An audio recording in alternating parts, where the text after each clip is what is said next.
Very good defending.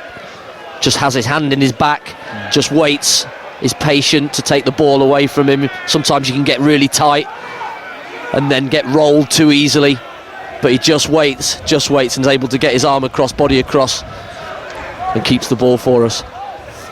Wrexham moving it around at the back still. We're into the 11th minute already. As here is Barnett on the halfway line, right hand side. Yeah, it doesn't matter how you get a result today, just that you get the result. Burton second bottom, but improved lately as Palmer gets it well to a diagonal edge area. He's unlucky, no one really got around him. And Sweeney feeds it out to Straha, a towering left back. Watt stabs the ball forwards, which is inaccurate, but nearly dropped kindly in the end to Burrell. And now here's Wrexham again on the right. Barnett again looking to take on his man. Back to the halfway line. Wrexham, good to see them looking to control possession in these conditions. James goes long, headed away by Sweeney. Barnett loses out on the flank, and Wrexham immediately get their shape back and put pressure on, and Lee temporarily wins it back in the Burton half, wins a throw in the end. Well, if we can get Barnett 1v1 with Chalk, then we've got half a chance, because I don't think he wants to be out there. He doesn't want to be 1v1. As we've seen in that first bit, just a little simple 1-2 around him. Won back well by Straha. Now here is another chance for the Kalinauskas to break forwards. Poor part. Oh, actually, it's good strength, and Burrell's turned. O'Connell gets in the box, left hand side. Good tackle by O'Connell. Spins loose, and Rathbone's there first on the edge of the box. Great strength that by the Burton striker. I thought it was right in O'Connell's sort of wheelhouse to be nipping in for those sort of passes. Just the sort of interceptions he likes. As there is, again, Wrexham working it around the back. 14th minute. I think Wrexham will be fairly happy with how we've started. We controlled possession, we put pressure on. It's going to be difficult though to get that quality going when it comes to passing around the opposing half. Burton dropping off and really restricting space when they lose the ball. That diamond Andy was talking about makes that easier. Brunston well to draw Bennett out and find Rathbone. It's my laptop nearly went flying into the row in front. Matty James goes for a worldie, but he's got it right as well in this win, does he? Good tackle by Straha to just deny Barnett getting to it, but yeah, James is trying a few passes which are going aerial and still finding their teammates, which is impressive. O'Connell into the centre circle, and now Brunt. The Burton, I quite like their shape when they haven't got the ball. They do look like they're really asking you questions when you get the ball on the halfway line. There's no obvious passing channels in. You know, what the diamond does is it puts one player on the back of Matty James, which stops him getting the ball, and then it frees up the three other midfielders against two, so it sort of outnumbers us. And so when a wing back does get it, they all shuffle across and go and... Oh, here's Palmer, tight angle. He's done well to make anything of it. Has he won a corner? No, but he keeps it in. And here now on the flank, Wrexham work a nice angle for Cannon, corner of the box, tries to drag back, but maybe he could deliver it. He backheels it to Barnett. Wrexham feed it to James now, still in the corner of the box. Tries a little left-right dribble, doesn't manage it. O'Connell does get ahead of Burrell, does well there. And then Rathbone with an ambitious ball on. Didn't quite get it to Barnett again. Straha's there. Watt has to hurry his clearance, but he's done well to find a teammate who then gives it straight back to Wrexham. Level the edge area. Barnett to Rathbone on the overlap. Drills it in the goal mouth. Oh, nobody got a touch. Beat the keeper. Lee hurling himself in front of an open goal, just couldn't get the touch. Wow. Well, somebody has got a touch because it's a Wrexham throw-in, but what a ball that is. Not really given much space. He's probably got a yard to fire it through, and he certainly does that. Rathbone on the little overlap. Fires it across, nobody read it. Lee just going in at the back post, but I think the keeper must have just got a touch. Yeah. And I think that tiny touch has saved them, because Lee was lunging in front of an open goal. Throw in now. Revan by the corner flag, left hand side, hits the goal line and wins a corner. Throw in fact, right by the corner flag. Revan protests, but he's not going to get anywhere. So the ball's in his hand. Short to Rathbone. Burton a bit switched off there, and he swings a high ball to the far post, and the wind takes that and it goes into the home end. Yeah, two Burton players then just turned in shock when the throw was taken. They'd really switched off. Yeah, just looking at that chance. It's Rathbone making that little run past. I think we're going to definitely need Cannon and Rathbone to add numbers to Palmer in these conditions, because if you do go longer, very difficult to pick up the flight of it. But if you can play those little balls into those little pockets, that's where we're going to get a lot of joy. As Cleworth makes a sharp interception, clearance from O'Connell hangs in the wind, and Palmer does well to get there. But it's a good interception down the right hand side by Godwin Malife, and he feeds it inside inaccurately. Revan gets there, and Brunsten is tripped by Burrell, who immediately apologises. Free kick in the Wrexham box. Yeah, Burton have had a horrible start to the season after the big clear out in the summer, and it cost their manager his job. They only won one of the first 15 games of the season, and that was in the Virtue Trophy, or whatever it's called these days. But to be fair, the caretaker manager Hounsell's come in and won 3 out of 6, including a midweek brilliant win at Peterborough. So this is the wrong time to be playing them feasibly. Well, when you have 23 new players, it's so hard for anybody to know what each other are going to do.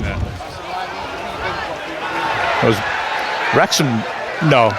I thought that might have been a corner, yeah. I thought for a second Reven was asked for a penalty, which I didn't think it was, but yeah. But yeah, and then for a manager not to get given any time to gel those players into a fashion of a type pattern of play and all that type of thing. And then I think, after seeing the results from the previous few games. As Howard had a little hairy moment there, because of the wind, to be fair. Van Couten's long clearance, Howard wanted us to go out of play for a goal kick. It didn't quite, and he got tangled up a little bit with Burrell. In the end, he was okay. Yeah, it was a little toe away, wasn't it? He thought it was coming into his box, didn't come in. He ends up towing it away onto Burrell for a goal kick. And that's knew exactly what he was doing, right? Yeah, sure. That's not a great ball by Brunt, but luckily for Wrexham, Burrell's interception drops back to the Wrexham centre-back, and now Cleworth again has lots of space down the right-hand side, slides a straight pass, which is inaccurate though. Watt intercepts, feeds it round the side of Cleworth as he retreats, and Cleworth gets back well, runs out of play anyway. In front of the mascot. He's basically Dennis the Menace in a Burton shirt. For those of you who are 75 or over.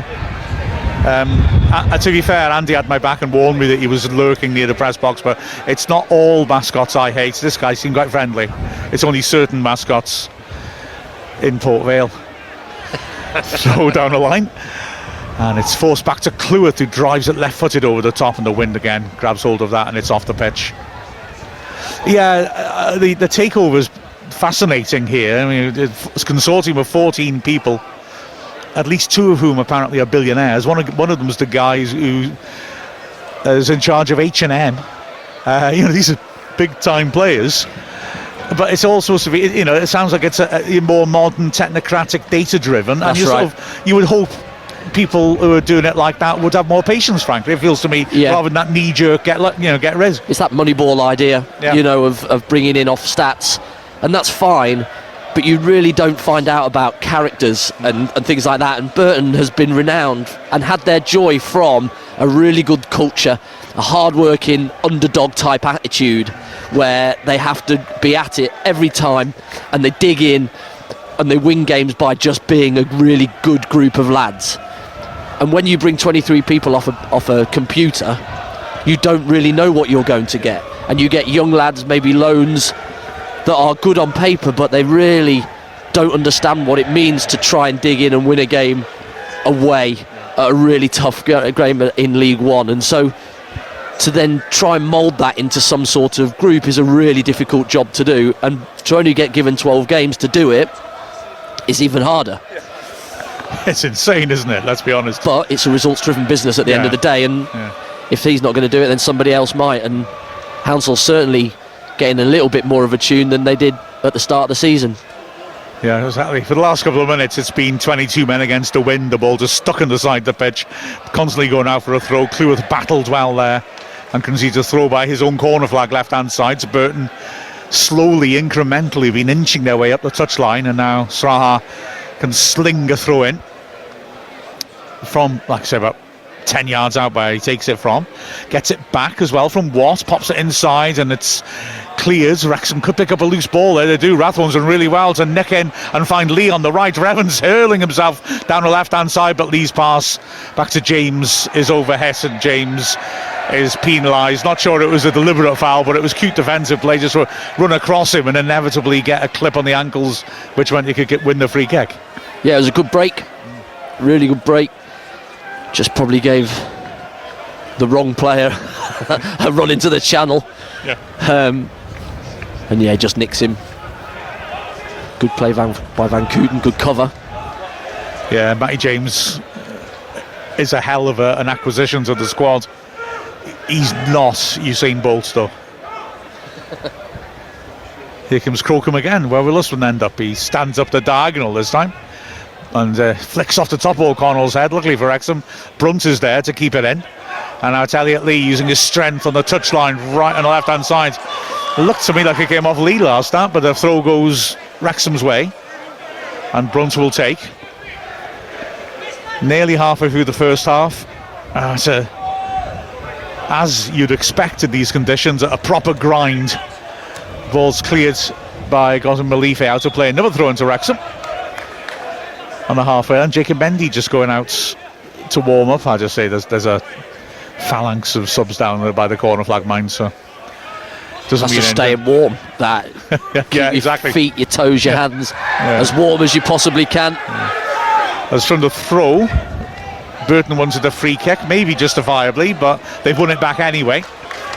A nice play by Watt, and it goes back in the end to Crocombe in his 6-yard box. Drills it to the halfway line. Burrell against Brunt. Another great leap by Brunt. Revan will struggle to keep that in and can't.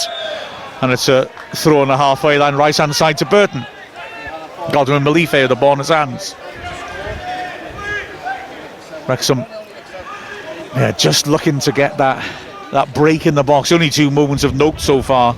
Nasty crosses by Barnett and Rathbone. No, didn't get a touch. Throw down the line as the scoreboard started to give up then. It's not great conditions for anything to work properly. Rathbone looked to be fouled, nothing given. Good foot in by Cannon, and then another lunging tackle on Rathbone. That was one cleanly.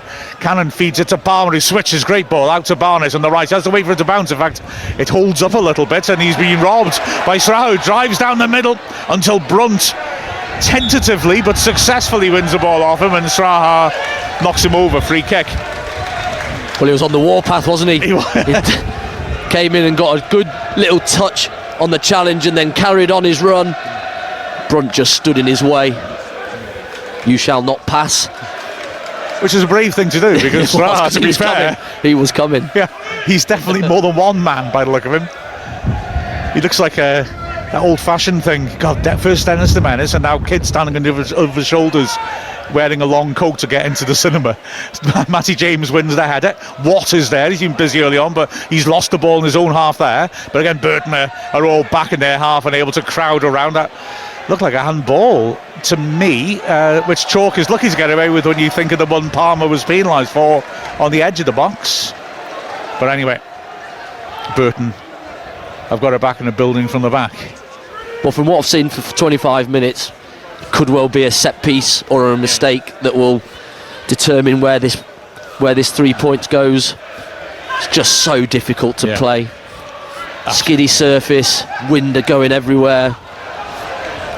As the home fans groan when Godwin Malife gets a pass wrong, but it's not easy to be moving it around like this. Plus, both sides are working very hard, closing space down when they haven't got the ball, so it's also difficult to try and zip it around on the floor because of that, as well as the conditions.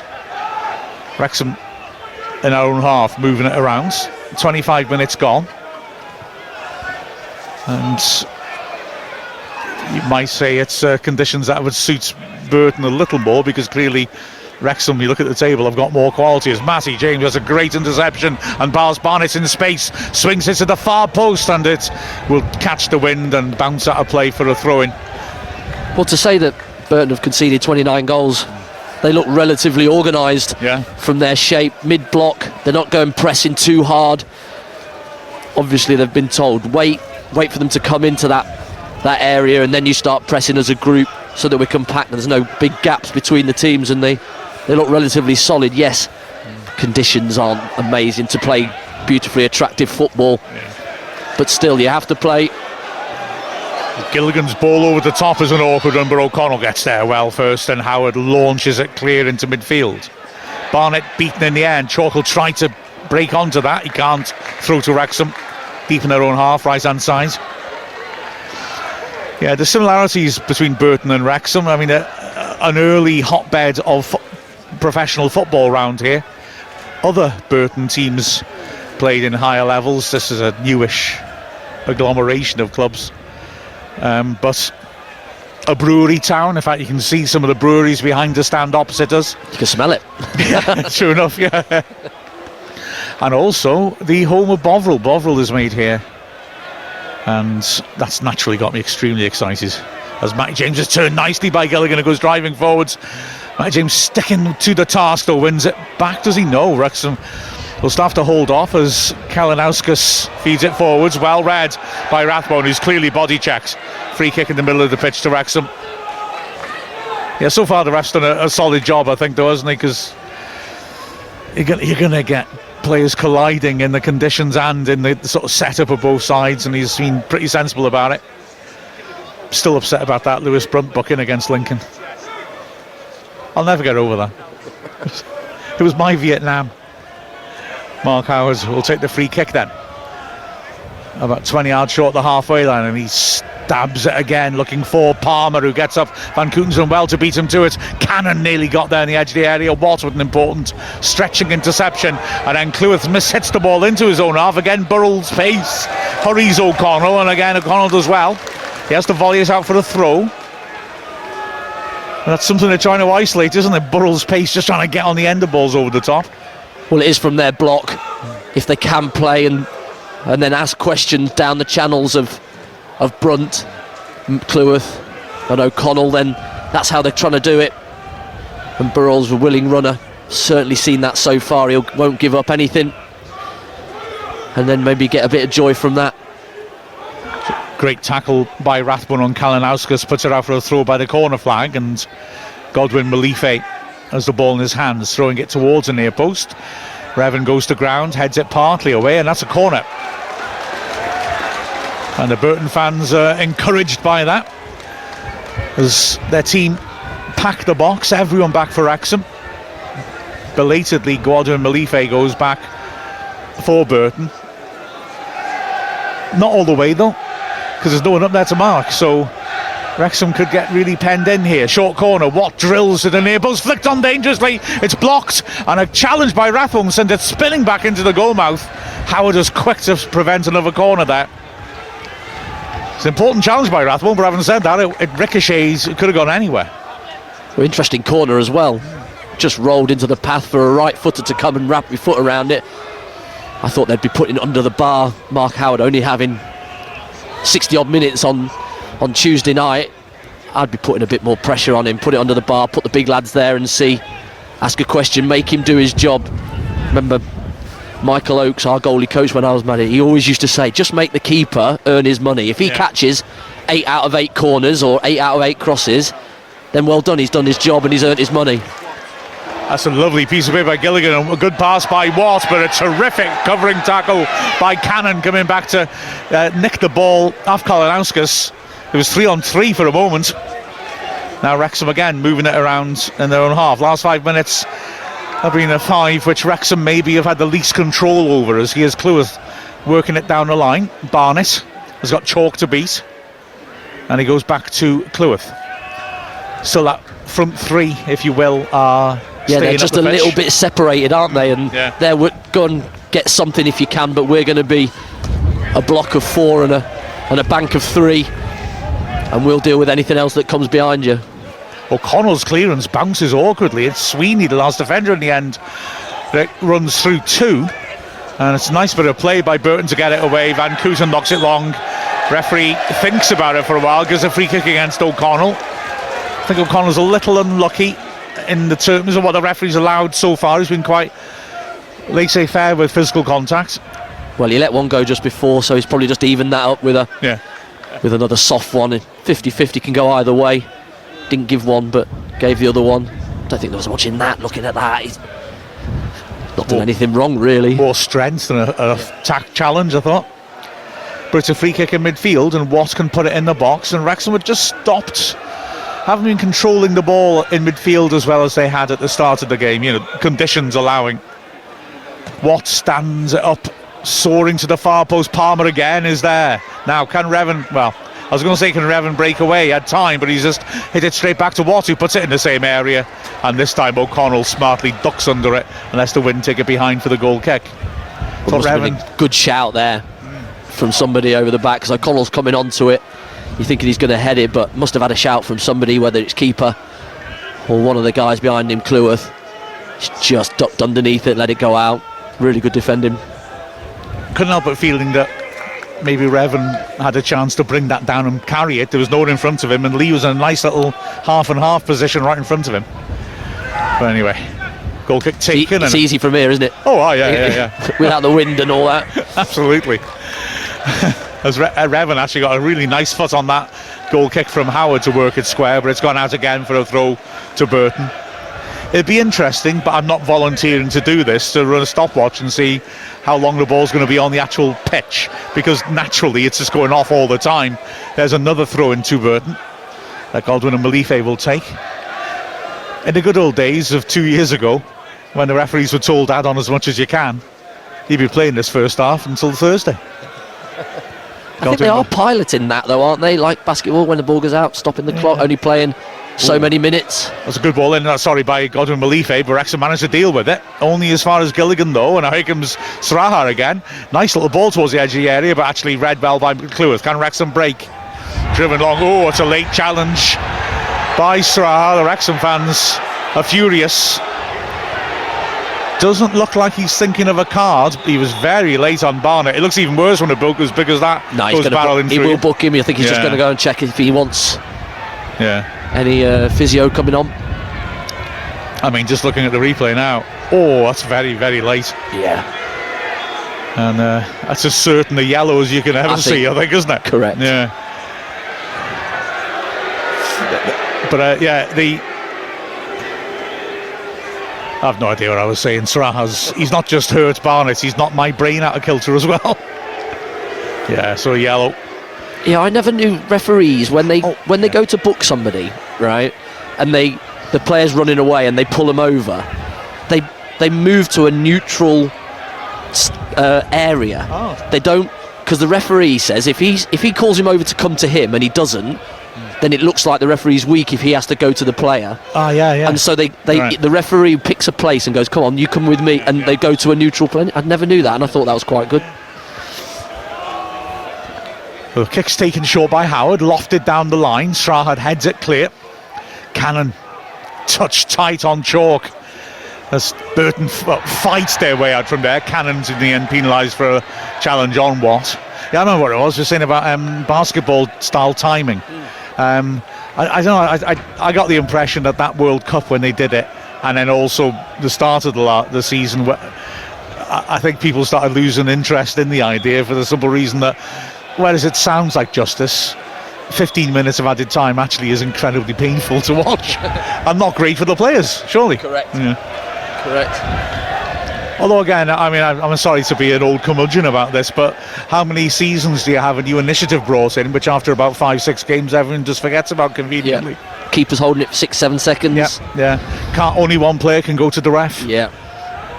Big kick by Crocombe from the free kick, but it's flicked on by Burrell for a goal kick. Yeah, I find it all a bit tiresome, that. It's we all know what's going to happen here. Let's just not bother. Just leave the game as it is. Yeah. It's been all right for so long. Yeah, it seems to be doing a decent job. Yeah. I did a team talk for when I was at Tamworth, and it was knives and forks. Years and years everybody's had knives and forks. Never changes. They're still doing the job to this day, so let's just leave the game. It's all about basics. It's all about just doing your job. Tactics change, playing styles change. Just get on with your job and play. Yeah, that's a nice little touch by Cannon. Barnett now feeding it down the flank, and Sweeney's had to step a long way from home to try and track the run of Lee, who plays a lovely ball around the corner. Rathbone now down the right, and it's swept into the far post. Revan's underneath it, and he hits it. It hits the defender. Wrexham shouting for a penalty, not given for handball. Rathbone's shot is blocked as well. and the ball is cleared through to Wrexham on the halfway line. Great breakaway there. Yeah, well, I thought that there's some really nice pass inside here by Lee that opens it right up, and that pass by Matty James just down the side of him, and it's good cross, back post, Revan hits it. He's not even facing the right way, so he can't tell. Yeah. Oh, he's danger. Wrexham lose it. Burrell running at the last defender. What a tackle by O'Connell. That's brilliant. Slides in, and it's even kept in by Brunt. Wrexham now looking to build out, having penned in their own defensive third, and Brunt's clearance doesn't go where he meant it to, but Rathbone's done well, helps it on. Sweeney beats Lee in the air. Rathbone first as the second ball. Good tackle by Watt. Rathbone stayed down. Phil Parkinson at the bench not happy, but although Rathbone I'm sure was caught, it didn't see much wrong in the tackle. No, I think the tackle's strong. They're just on straight on ahead at each other, aren't they? And probably comes out a little bit worse. Yeah. But O'Connell there, Burrell had him, and he's got the pace of him if he just keeps the ball a little bit tighter to him, but his touch is big, which gives O'Connell, with a couple of yards head start, chance to just get across him and put the ball out of play.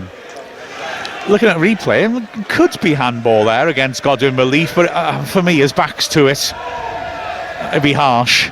Here is Godwin Relief going forwards now, corner of the box. Danny James as well to get a block in. Throw it. Every time the replay comes up, something happens on the pitch and I've got to look away from it. So I can't say for sure, but the one angle I saw from behind the goal might have hit his arm, but he's turned to block, and I think it'd be very harsh, especially from such close range. Not that I'd turn it down if the ref gave it. Godwin Relief at the throw-in, left the edge of the area. Burton, I think, can be pleased with the way they've gone about this. Admittedly, the wind's making it a difficult game to play as the ball's played towards the edge of the area. Brawl there first, gives it away now. Can Wrexham break this time? Barnett, no. Good tackle by Gilligan, and an important tackle by Clewis to stop Burton breaking on us again, and that has been the pattern of the last few minutes. Wrexham breaks failing and Burton winning it and trying to get at Wrexham. Here's Clewis now on the right. Down the line, Barnett deep in his own half. Cannon's making the run ahead of him. Lee's dropped into the space. Cannon vacated, but Burton have players blocking off those passing channels, and Barnett sensibly prioritises possession, and Wrexham now build across to the other side of the pitch. Brunt on the halfway line, down the line to Revan. He gets it back to Brunt. O'Connell carrying it forwards, head up, looking for angles. Feeds in Clewith, who again is finding space, stands up a diagonal. Palmer gets front of the man, nods it in the box, and it's intercepted well by Gilligan. Not the best clearance, but Lee running onto it, can't quite take in his stride. Matty James, great vision, sees Lewis Brunt in square, heads it over a Burton player to him. Now he gets it back, confident first touch. Wrexham starts to look snappy on the ball as we go back to O'Connell and quickly across to Clewith. Chalk dropping off to try and double up on Barnett, gives Clewith a lot of room to come forwards into, and Wrexham have been using that pretty well. Here now is O'Connell again. Looks for the diagonal, it's too high for Palmer. Revan's pace will keep it in. Will it? Well, just about. And now he's been leaned on. He's done really well. He finds Rathbone, left flank. Two players in the box. He takes on his man, cuts back out, gives it to Revan. Revan now against Godwin Relief. He crossed in the near post. Oh, and it ricochets away. Beat the first defender. And then it's driven away, so Rathbone wins a free kick. Well, he does ever so well, Rathbone, to get his body inside it. I think it's Revan's just slide tackle that pulls his legs away. Just takes it away from Kalinowski. But yeah, good work down this wing by Revan and Rathbone. And that cross wasn't brilliant, but it was awkward. Yeah. Well, the first defender lunged at it and I think missed it, and I think it hit Elliot Lee. Not that he expected to come through to him, and bounced away from the goalmouth. As it is, here's Revan. There's a nice run down the left. Referee's not ready for it. Elliot Lee had received it by the corner flank. He's dragged a man out with him. So Revan again. And this time Rathbone tries that run. But Revan, the ball was moving actually with the wind. So it's played short by Lee to Revan, who sets himself back to Lee, round the side of the defence on the left, onto his right foot, then his left, fakes to go on his right again. Then little turn on the goal line. The defender stuck to him well. Kalinauskas. But Lee delivers in the end. It's flicked across the face of goal. Good header, clear at the far post by Sweeney. Driven back in by Cannon. It's half cleared, and it drops kindly for Burton. Now Burrell's making a run, and he isn't found. Important interception twice by Barnett. Well, that was an opportunity to break. Well, Elliot Lee's done about 22 turns in the corner there. Cruyff turn, drag backs. And it's that little first touch that makes it awkward, but they defended it well. Then Ollie Palmer can't get a touch of it, but then they break, and all he has to do is roll it into his path, and it's Matty James trying to get back 1v1, but Barnett makes himself a big brick wall and stops the ball going past. He did do well, didn't he? As Palmer battling in midfield wins a throw-in. Clueless to take. We're 4 minutes short of half-time now in this real battle against the elements. Thrown in, headed clear by Saraha, and a good strength on the halfway line as the ball is fed forwards to Burrell from Kalinauskas. It goes back to Godwin Malife, who feeds Burrell on the flank now, running up Brunt, stands the cross in, takes a bit of a deflection. It's good strength by Bennett to turn and shoot, but it's too straight. It was good work. He really pinned Cleworth there, and he struck it well, but straight at Howard. Yeah, well, he picked the flight up really early. Max trying to just get around him, but he uses his strength, low centre of gravity, uses his arm well, just lets it come across his body and hits it. Doesn't quite catch it really as well as he probably wanted to, but shot on target, but straight down Howard's throat. As Howard again picks up Palmer, who takes it nicely on his chest. Palmer's really dealing well. I would have thought, challenging with all the aerial balls, wobbling around in the air would be a nightmare, but he's doing really well in terms of holding her up and in terms of winning headers. As Wrexham builds with Barnett on the halfway line. O'Connell now deep in his own half. 2.5 minutes of the half left. Cleworth gallops onto it. He's forced into an error though by Bennett. Throw in. Well, that was probably the best chance of the half. Just fell there to Burton. First time. Got a bit of luck, bit of quality into that Bennett on the edge of the box, and he's able to spin and hit. Neither keeper really been called into much action. No. Wrexham fighting, win it back in their own half. Matty James tries a speculative switch. It's intercepted and played forward accurately by Godwin Malife, who's now after a rather more errant return pass thrown to Wrexham. About 30 yards out from the Wrexham goal. And even the replacement balls won't behave here in the wind. Brunt has it in his hands now. Throws down the line, and Revan does well to back in, and it's helped on to Palmer. Rathbone with a swift switch. He had a good picture of the pitch in his head there. And Wrexham are on the right now with Cleworth again using this space. He finds Cannon on the flank and gets it back. Barnett is around there as well. And having packed that side of the pitch, will Wrexham look again to switch quickly? James doesn't trust the diagonal on the window. And now it's Wrexham at the back, just moving it about. Cleworth, this time Bennett comes across to him. Barnett on the halfway line. And now O'Connell, who rarely turns on a chance for a switch. It goes long to Palmer, who brings it down on the edge of the area nicely and is stripped. Free kick in, potentially shooting range. Well, I'm really pleased that Wrexham are starting to move the ball around. They're going from one side of the pitch to the other side, using the wing backs high to be able to just arc that ball around the back, which means the front three are having to work tirelessly. And if you do it once and twice, the strikers, they're just going to give up at some point, and you're going to have a lot more time on one side. It's exactly what we've done, and then it goes back into O'Connell, and he has time then to pick out a better ball forward. And Palmer there really pushed on, and able to drop to his feet. Really good first touch, and now it's a good chance against the wind, albeit, to have a shot at goal. Yeah, Elliot Lee is the only player on it. Burton have got, well, a four-man wall, but with sort of runners either side. One of them maybe is just marking Rathbone. Lee with his hands on his hips. They're certainly shooting range. Burton have everyone back. Wrexham has sent the centre-backs forwards. But surely you have a go in these conditions. Even, like I say, with the wind against you, you can still trouble a keeper. They can still wobble around. Referees finally happy. Lee, right-footed, steps up, puts it over the wall, just wide. Great strike, went keeper's side, and that's half-time. Oh, that was a good hit though, wasn't it? Yeah, it was, because he went keeper's side. Keeper's expecting him to go over the wall and into the free side that he leaves. And it's like a little bit of a knuckleball, really, and it's just, as it started to curl, it's gone away and bounced just the wrong side of the post. Yeah, Crocombe just takes a step to his right and then realises, hang on, it's coming my way. He does recover well, and I think that may well have had it covered. Yeah. But it wasn't far wide, was it? Great free kick by Elliot Lee, which ends the half. He's an angle from behind. You can see Crocombe just putting his weight on the wrong foot and then recovering quickly. But it was exactly a spectacle we expected it to be, i.e. not much of a spectacle. I was going to say, is it in that bracket of a spectacle? Well, I mean, but having said that,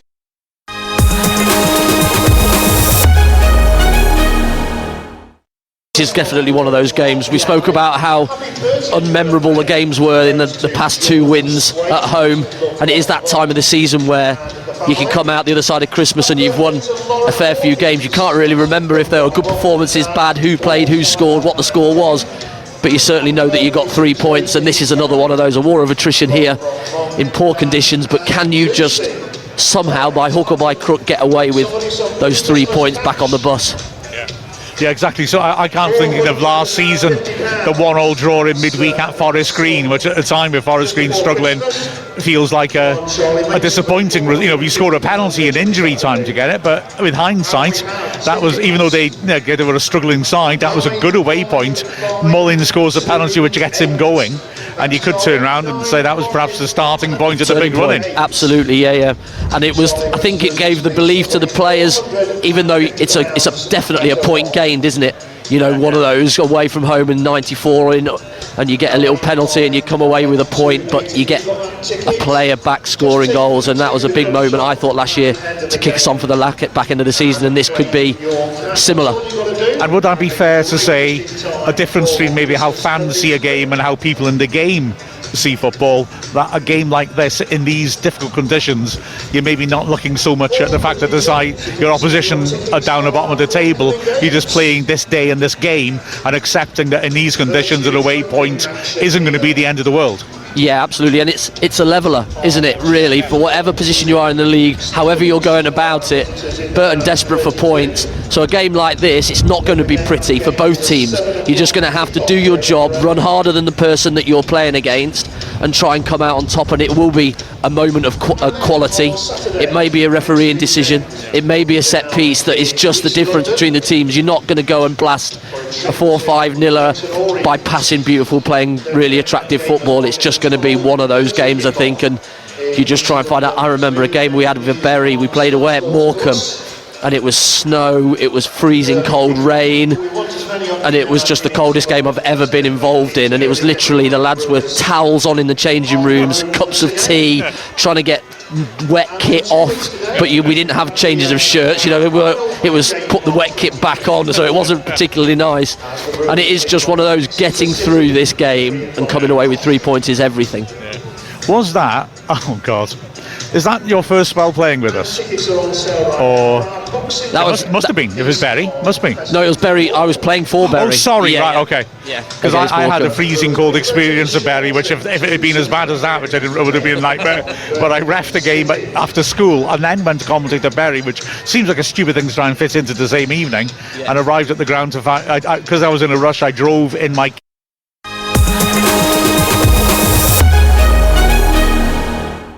So I had to commentate in my footy kit, soaking wet, and it was a midweek game, and it was not nice. No. But we won, as I recall, so I didn't really care. Yeah. Doesn't matter then, does it? Precisely.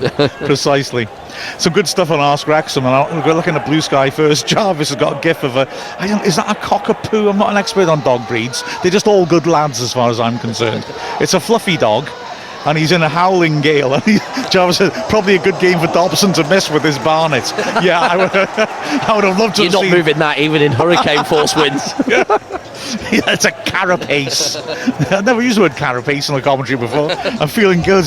And also, Chip Pace is interesting. He says, as someone who once worked in the press box, I always wonder where are the best and worst places in the league or recent leagues to call a match.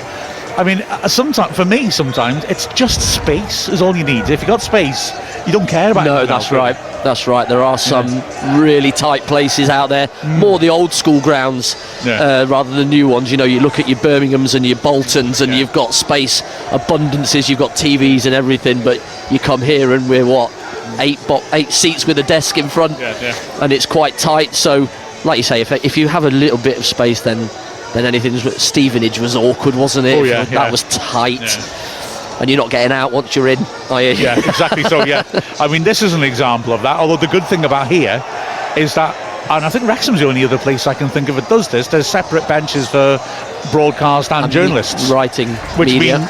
we've actually, I would argue there's too many seats here for the broadcast people, because we filled about half the seats, so we're not too bad. But one of the big problems you get is when they're very narrow and someone next to you can only get out if everyone else gets out for them. If you're right in the corner, you ain't getting out, are you? Exactly. Alfreton was a bad one for that. But you're right low down, aren't you? These non-league grounds, you're really close to the pitch. You're really low down, so you can't make out a lot of patterns of play. At least at League 1, League 2 grounds, you do get a little bit of height on the stands so that you can look down and you can see shapes and teams play. When you are low, it's a nightmare seeing who's done what on the other side of the pitch. That interests me as well, again, a sort of from within the game point of view, that, I mean, dugouts were initially introduced, like the myth, I don't know, maybe it's true, but the story is Cruyff introduces it at Barcelona because he wants to be able to see players' feet, and it's the technique that matters. And the old dugouts used to be like trenches in the wall. They genuinely, the managers' heads would be just above pitch height, which to me, as I would want what you're saying, I want to be as high up as possible to actually see what's happening, rather than I can see where our left back's got a bad first touch, which I knew anyway from training. Yep. Yeah. Well, I remember Brian Flynn, he used to, as manager, he used to sit up in the stands and leave the pitch side stuff to Kev.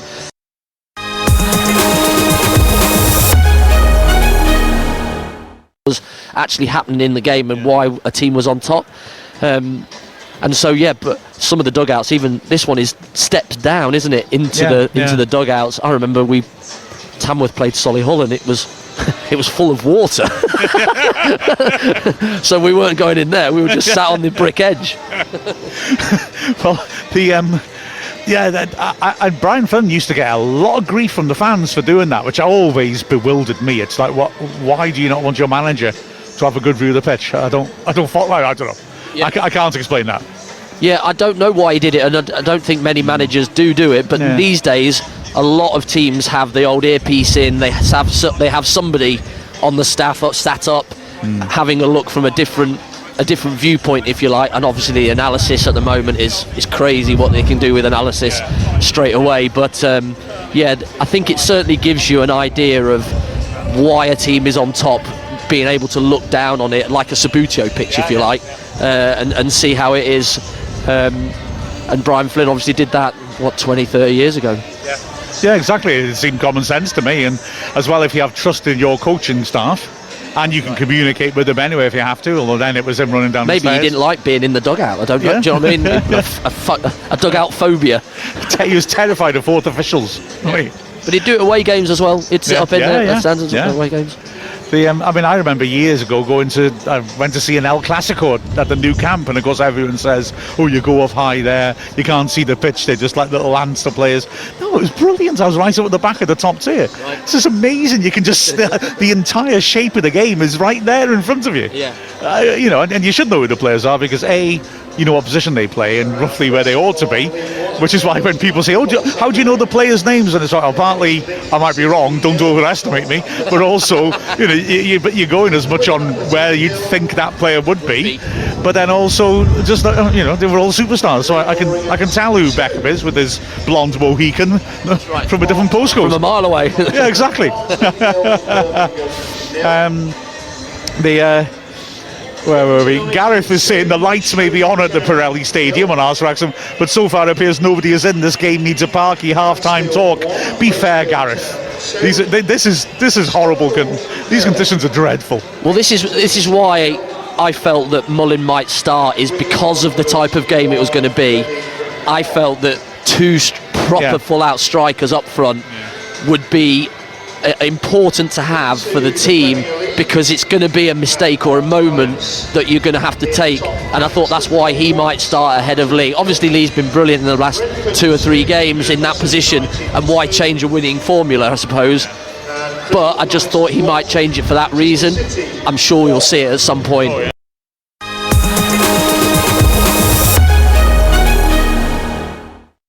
Balls on top of Palmer. We're going to need more people past him if he's going to win it. Yeah, because I mean Palmer has been doing well, I think, bringing the ball down and creating loose balls. And there have been times where maybe having another striker near him. Yeah. Not least because I think again, because of the conditions, passes have been played forwards that you expect a player to intercept, and then suddenly it's gone past them. And there's just been points where you could end up standing. I know this is a really stupid way to look at football, but you know, if you've got an extra player standing up that end of the pitch, there's more chance that lucky bounce might drop to one of ours. The probabilities are, and that's what a lot of teams work on. You know, we saw Barnsley on Tuesday night. We'll get people around the ball on second balls, and the probabilities are we'll manage to pick it up in higher spaces. Yeah, not that Lee's done anything wrong, and he can certainly play that. And this second half, the ball I think is going to be around Palmer's neck a lot more than it was around his chest and his feet in that half, because they're able to pick little balls out and it's going to drop in and he's able to hold the defender off and bring it down, which he has done. This half it's just going to keep sailing, so he's going to be flicking it on more than lightly, and so you're going to need somebody past the ball. Yeah, exactly. Jarvis is an interesting point, which I think I'm going to argue against, but who knows, I might change my mind when I lose faith in what I'm going to say. You're saying Revan and Barnett should be like whippets for us down the flanks today, keep it on the deck and run at them. I think the reason that's not happening, personally, is because we're trying to have them high up the pitch to make a bit of space behind them so we can actually move the ball around. I think Burton have been quite good when they haven't had the ball at making it difficult for us to pass the ball forwards, and so we need to pin those players back. And I think Chalk on the left hand side for them is a bit deep, and that allows Cleworth to come forwards a lot. Maybe not the same on the other side, but I'm not sure it's a start deep and run at them day to day. I don't know. No, it's a difficult one because the 3 midfielders, they're able to shuffle across as the balls come across and do the defensive work. Barnett has certainly have more room for me than Revan this side. Revan seems to have, whenever the ball comes into him, he has got Malif right up against him and ready to play and engage him, whereas it's been Chalk that's been doing the one across to Barnett, and they've been able to keep Sarah in tight, tucked inside, and that's why I think Barnett's had a bit more joy, because it's a midfielder against a winger rather than a fullback against fullback. And like I said, they have done well, I think, closing down the space as well. Revan's getting the ball and there's 3 men on him straight away. So it's how do you manage to manufacture that situation where you can run at them. But then on the other hand, the way Wrexham have looked to move it around in the middle of the pitch in our own half is going to wear Burton down. They've worked very, very hard. There's got to come a point where they're losing that little half yard to close down, and that might be in the second half when those players can run at people. And that's why I mentioned about keeping the ball for a little bit and working that front three, because the midfield behind them still has to work, and so as they work and you keep the ball, it is 60-70 minutes that you may see the joy of that. You don't see it directly in the first 45, say. Exactly. So the teams are out again, no changes from either side. There's a question from the Yarb, that's a great name, about away kit colours, which I think, well, that's over. Yarb, my good friend, I think on Tuesday I might have a fuller answer to that, because I'm going to go back with Geraint Parry, the club secretary, club legend, and the man who knows everything. More than everything, doesn't he? Yeah. So he'll be able to give me chapter and verse on that. It certainly should be high contrast. That's your point. It has to be the highest contrast in the home team's colours. But then I would argue red is a high contrast to yellow. I'm trying to think of the one time we played at the Pirelli. I think we wore red. That was a big game in our first National League season. But anyway, I'll get back to you on Tuesday with that, I think, as Burton knock it long and Cleworth deals with it well. Barnett hooks it clear and Palmer's herring after that with more pace than Sweeney.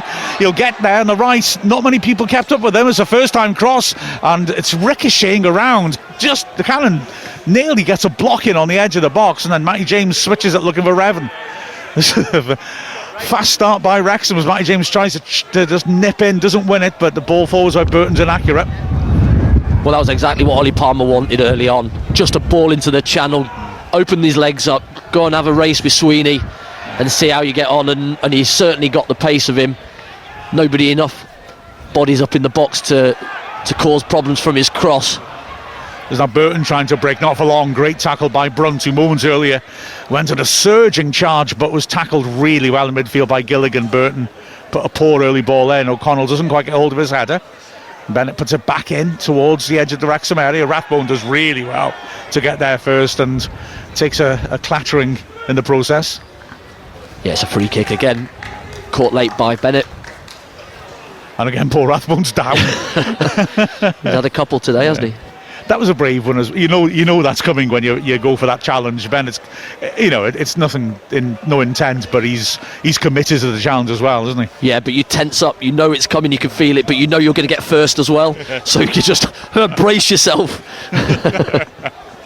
You should sort of shout "no" in slow motion after the contact, shouldn't he? Just to really make it dramatic. Howard with the long kick now with the wind, of course, and it's headed away by Sweeney. The ball hangs in the air. Bennett helps it on partly, and then a cute little ball over to by James. Van Kooten is able to get there. Rathbone wins the second ball brilliantly, though. It just won't sit down properly for Elliot Lee on the edge of the area, and Burton launch it long. Burrell does well to get a little touch on it, but then fouls O'Connell clearly. The Burton fans don't like it, but Burrell's not complaining. No, again, O'Connell, good use of his body, gets it across, so that takes out any danger of pace. And then all Burrell can do is pull him down. He's got no choice. He can't get around him to get the ball. And the free kick rightly given. Brunt wins the ball back well on the halfway line. Wrexham certainly look to be getting on the front foot here. Lee helps it on again. Cannon has Barnett outside him, finds him quickly. Cannon has got Straha isolated, floats a teasing ball in. That's good header clear by Watt, and Straha does well to get to the loose ball ahead of Barnett. Burton tried to feed down the line. It's another nasty one in behind O'Connell, who again deals with it well with a Burrell breathing down his neck. Howard launches it wide. Burton fans mock his clearance, but it drops perfectly onto Barnett's head, and then Burton put it back in. Burrell is offside and can't challenge until Cleworth gets it. He knocks it long, looking for Palmer. Straha heads it away. Throw to Wrexham. Phil Parkinson straight giving the ball back to Barnett. Just feels like Wrexham with the wind behind us as well, but also with Phil Parkinson's half time in there, he is getting on the front foot, a bit more pace and directness about us. We always seem to do better in second halves anyway. Yeah, for some reason. Matty James, great switch, taking it on the volley and hitting Revan, who's got his man isolated now. Going at Godwin Malifi around the outside. Good tackle, that goes to ground. Revan's kept it in though, and feeds it into midfield. Rathbone helps it on. Matty James with lots of room in the middle of the pitch helps it across again to Cleworth. Burton are penned in at the moment. Barnett now right hand side again has got his man isolated. Straha steps over, drills another cross in. Stretching Chalk manages to get a foot to it. Cannon gets a block onto Straha's clearance, and now here's Barnett again on the right. Great pressure this by Wrexham. Burton though standing firm. O'Connell helping it across. Brunt now, and Burton, as Wrexham have it in their own half, can just step out into a mid-block as O'Connell hits it long. It's under hit. Cannon fighting, can't quite win it back. Watt now in the middle of the pitch is taken down from behind by Elliot Lee. Free kick. Watt complains to the referee, who says a free kick's enough. Yeah, I think he's just hungry to try and get the ball. Worked really hard because he knew Cannon had just come to try and nick that second ball. Got the wrong side, so Elliot Lee does his work for him.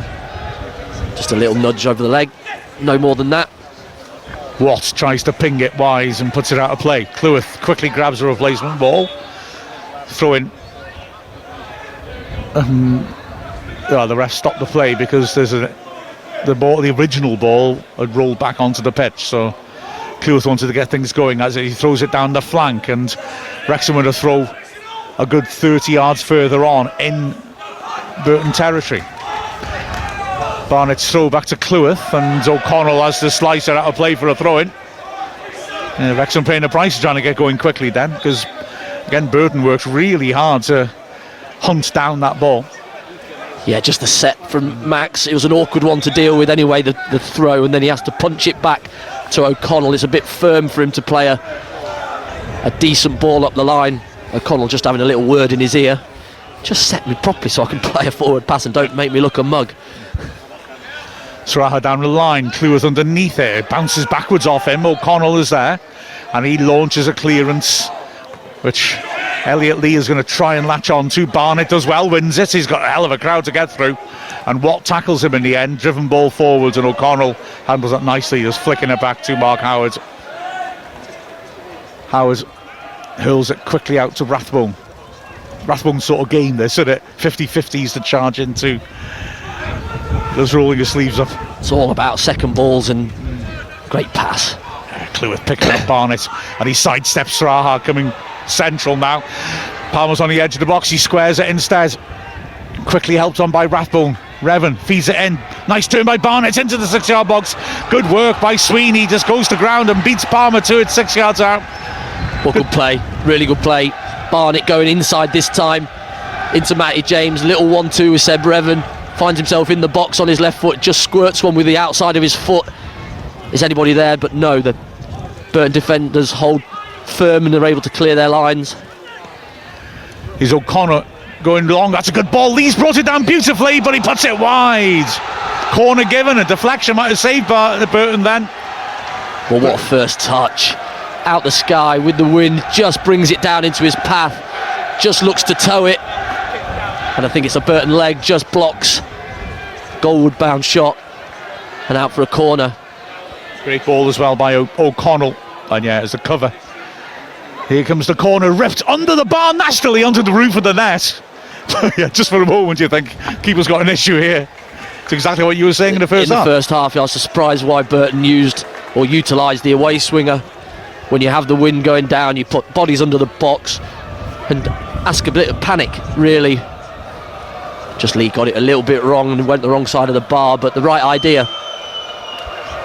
So Crocombe will take the goal kick into the wind. Let's see if he can do as well as Howard did kicking in the wind. Well, he's going to have to pick it up and re-spot it. Wrexham complain it's time wasting. To be fair, if the ball's rolling around in the wind, there's not much you can do about it. Crocombe with the Wrexham fans behind him, mocking him. Hits it to the halfway line before it starts hanging in the air. Touched on partly by Chalk, and a ricochet helps Kalinauskas, who prods it forward. Here's Burrell with his pace on the flank. Good tackle. Andy Cameron coming back through over the edge of the area. Yeah, a couple of little lucky toes between legs of Wrexham players. They end up with Burrell running down, but again, good recovery tackle by Cannon and out for a throw. So Sraha will take it. He's got the long levers for a long throw, but they're not really setting up for that, as he's still waiting for an attractive target to present itself. Watt makes a late run and touches it on heavily, cleared by James and then sliced by Sweeney through to Wrexham in the Burton half. Just as he took that throw, I looked beyond him and the corner flag was vertical. It was horizontal, sorry, not vertical. But yeah, that shows all over the place. Barnett then with the throw-in. And Burton bench complaining he's stolen a few yards. Referee seems happy. It's about 10 yards into Burton's half. Palmer is down the line, it's thrown short. Lee stretches, controls and gives to Barnett, who will have to go back and doesn't find Cleworth. Throw-in. And again, Wrexham just wasting a throw-in opportunity. Kalinauskas clearly took that from the wrong place. I mean, he went sprinting down the line to take it. He was never going to get away with that. So Sraha will take this throw about 5-6 yards into Wrexham's half on the left. Gets it back and stands it over the top, and Cleworth gets a toe to it, and then an important footing by Matty James on the edge of Wrexham area. Barnett clears, Palmer chasing, and in Max Barnett was caught late after the ball gone. Free kick to Wrexham on the edge of their area. I think he just took one on the top of the foot as he cleared it. No intent, no malice in it. But saw one on a day like today. Cleworth will take. But yeah, there's, like you said, lots of 50-50s, lots of second balls, lots of challenges like that, because apart from the fact that it's of the conditions, that both sides have worked very hard and really closed down space, and there's so many moments in the game where there's a crowd of players around the ball scrapping for it. As Cleworth goes long, the wind takes it away from Palmer and Sweeney heads it away. Brunt quickly out to the left, and Revan had to stretch to keep that in. He did well. Brunt again now. Burton stepping out as O'Connell squares it.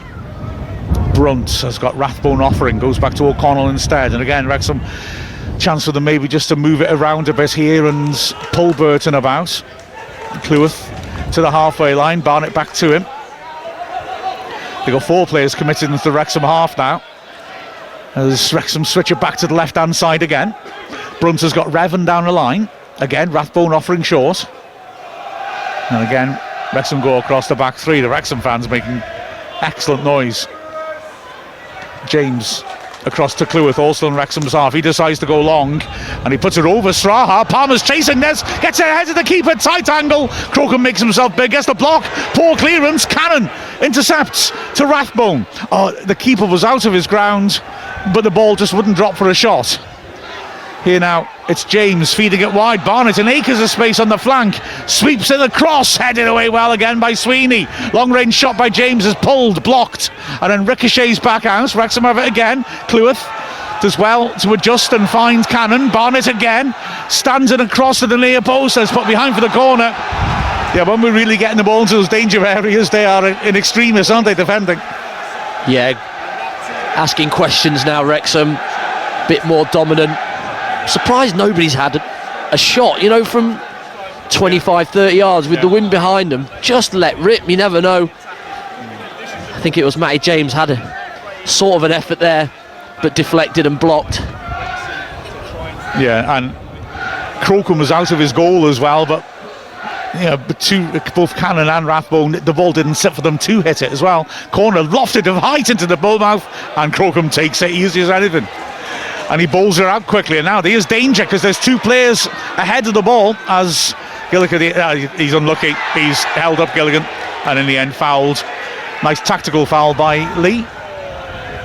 Well, Parkinson won't be happy that the keeper's caught it chest high, right under his bar, because the perfect corner really, and you just expect somebody to come across that front post and head, but he wasn't able to. Crocombe hasn't dealt with the wind as well as Howard has, because his kicks are going up and sailing and following him, coming back towards him. Oh, Crocombe's pass out from the back nearly led to a problem. Van Kooten did really well to keep the ball, and he's still going. He's across the halfway line, finds Bennett, he turns it nicely around the corner. Looked like a suspicion of offside there to me, but the refs pulled it back for the free kick anyway to Burton in midfield. Well, Van Kooten just went on a mazy little dribble. He decided to turn into Paolo Maldini. I was thinking Dennis Lawrence, but fair enough. Ball comes in, Wrexham deal with it well. Revan up to Lee, who's held onto it nicely. He's forced into his own half, wins the throw. Deep in the Wrexham half, left hand side, approaching the hour mark, still 0-0 here. Wrexham fighting against the conditions, having the better of this half, certainly with the wind behind us. But Burton have got pace on the break. Ball goes out for another throw to Wrexham, this time on the halfway line. Palmer will leave it. And Revan is there as Paul Mullin is being demanded by the away fans. Yeah, just interesting to watch how Burton have obviously worked on dealing with a 5 at the back, or a 3-5-2 when they're a 4-4-2 if you like, and it's Kalinakis that is going out to engage with Cleworth, and Court is the one that goes then out to Barnett. Oh, ball over the top at Howard's quickly up his box and launches it deep into the Burton half. Yeah, because then what that does is it leaves Sarrar sat in with his back 4 and intact, rather than him coming out in a big space in between Sweeney and himself for Lee to exploit. Long ball forwards by Burton. And it's flicked on really well by Burrell. Looks offside, is offside. I'm assuming the linesman told the ref, because he didn't put his flag up until after the whistle went. That's right, he must have said something. But that's the first one that Burrell's won off the back of O'Connell. Cleworth at the big diagonal. Palmer again wins it, but it's a defender that gets to it first, and Crocombe hits it long to the halfway line. Brunt gets a good foot in. Cannon with 2 men against him, nearly wriggles through between them, and Straha launches it long. Burrell again scrapping for it. He's doing well to create loose balls, and this is picked up by Kalinauskas. He's got an overlap on the right and works it across to Godwin Malifa, who takes on Revan for base, gets the cross in and wins a corner. Terrific pace that, we know how quick Revan is. Yeah, it was a good race, wasn't it? Malife going on the overlap. Kalinakis putting him in, sliding him down that side. Revan up to the task though, blocked it for a corner. Everyone back for Wrexham. Kalinauskas will take the corner. It'll be a left footer. Palmer lurks in the 6-yard box. They got a man on Howard. And Kalinauskas plays it short, another one to Watt, who swings a nasty one and goes past everyone. It was played short to him again. This time he didn't drill it, he swept it in with a bit of curve towards the far post, but too much on it, just about. But surely that is from, you know where the wind's going, it's going away from goal. So if you put a little bit of curl on that, it's going to go further away from goal. Yeah, I thought so why not a left footer? If you curl it in, it more than likely will go straight. That sounds logical to me, but yeah, neither side has threatened from set pieces yet. As nice little pass by Rathbone again, finds Cleworth in that pocket of space. He can come forwards and finds Barnett. Quickly Gilligan's across to him. Cleworth is going on the overlap. Barnett uses him as a decoy, then checks back and gives it to him. Cleworth level the edge of the box, back into the path of Barnett, who feeds it beyond Sraha, and Gilligan has to put it behind for the corner. Barnett, when we're getting Barnett possession, he is a real threat. Yeah, well played. It's Max Cleworth that helps out though this time. He's the one that gives him just that little bit of space, and then the little give and go, slid down the side, does really well to wriggle through.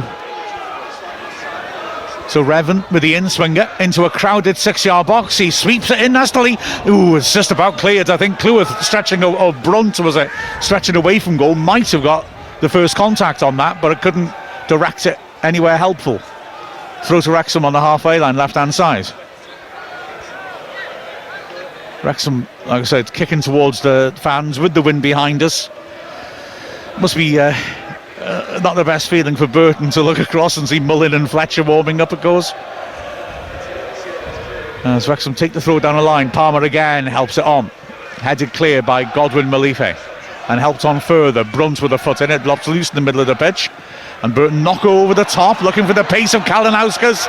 Brunt is there, and Brunt does really well to get there first. O'Connell under pressure on the edge of the area. Keeps calm. Helps it on one more. Cleworth now driving through an empty middle of the pitch in his half. Finds Rathbone, who can cross the halfway line in a left-hand side. Works out wide to Revan. Wrexham now with Burton getting back in shape. Go long, Brunt with a diagonal. Oh, it's a nice idea, but it came. It's a tricky one. A million miles an hour, wasn't it? Kicks up off the surface. Really difficult one to bring down. Yeah, he got his aim pretty much right, but he got far too much on the ball and he just flew past Paul Barnes, who was desperately trying to get something on it. Sraha with a throw down the line then. And it's Cleworth winning it. Helped on by Cannon, who may have been pulled to the floor, but Lee's won it back. Palmer in the corner box turns brilliantly, going wide, stands across at the far post. Revan attacks a good header away. Rathbone, edge of the area, good block. It'll be a corner. It was a great piece of work by Sweeney, that, because it dropped for Rathbone. He hit it, and Sweeney was very quick out of his box. Yeah, well played, Ollie Palmer again, big and strong, wriggles in down that right-hand channel, puts the cross in. Revan in at that back post. Good defended by Malife, and that ball just doesn't drop. Corner under the bar, headed away at the first near post. And Lee will get another chance. Wrexham are going to make changes. Yeah, it's that double substitution I think that they've missed. Just to change it up a little bit. Lee with the in-swinger then. 25 minutes left. Again, a crowded 6-yard box. Brunt dancing around the edge of it. It's swept with height to the far post. Hits the post. It's in. And I think it's Elliot Lee direct from the corner. Well, he said the conditions play a part. If so, well, yeah, if only because Wrexham are taking advantage of the conditions, they've taken the lead. And this is why I don't understand why Burton had the away swinger, because it causes so many problems. And he's just gone straight in. I think Revan's about to head the post as well at the back stick to put it in, but he doesn't need to because it's absolutely inch perfect. Just dips in under the bar at the back post, hits the post, could have gone anywhere, but just rolls in into the net. And we said it might be a set piece, it might be a refereeing decision. It's been the set piece. He's had 2 more goes, got the first 2 One dropped over the bar, the next one cleared at his near post, then he put a little bit more on it, and in it goes. Well, also, it's got to be said, the sort of goal you let in when you're down the bottom of the table, isn't it? The sort of cruel goal you let in. That's right. But it's the sort of goal you score as well when your momentum is in your hands and you're up. Yeah. So true. Ironically, Lee might have been about to give way for Mullin. The changes are, at least for the moment, on pause. Go and sit down, lads. Yeah. Let's get Tom O'Connor on now. Long ball forwards, O'Connell underneath it, heads it clear. And then Wrexham will fight again.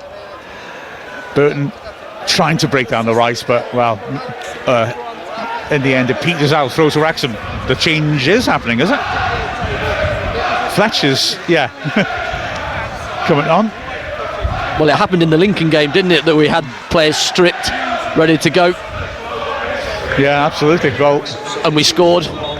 Maybe you should just have the players stripped after a couple of minutes in the game. And we scored. He never stopped scoring. Well, I've got to say, I mean, absolutely understand the logic behind the substitution. It's a sensible one, but goodness me, Ollie Palmer's put in a really good performance for us. He has, in really difficult swirling conditions. He's been a handful. He's really ran the channel the second half really well, and he's rightly so gone off the far side of the pitch, I'm sure, to take the applause of the Wrexham fans as he wanders along the back behind the goal, and thoroughly deserved. Absolutely, yeah. Great performance by Palmer. As now Wrexham with the throw deep in our own half, Brunt down the line. Burton are able to pick it up, and it's a nice determined run through the middle of the pitch by Gilligan, who then feeds it back to the halfway line. Sraha faces two Wrexham players, now has to go back to Sweeney, who in turn has to go back to Crocombe.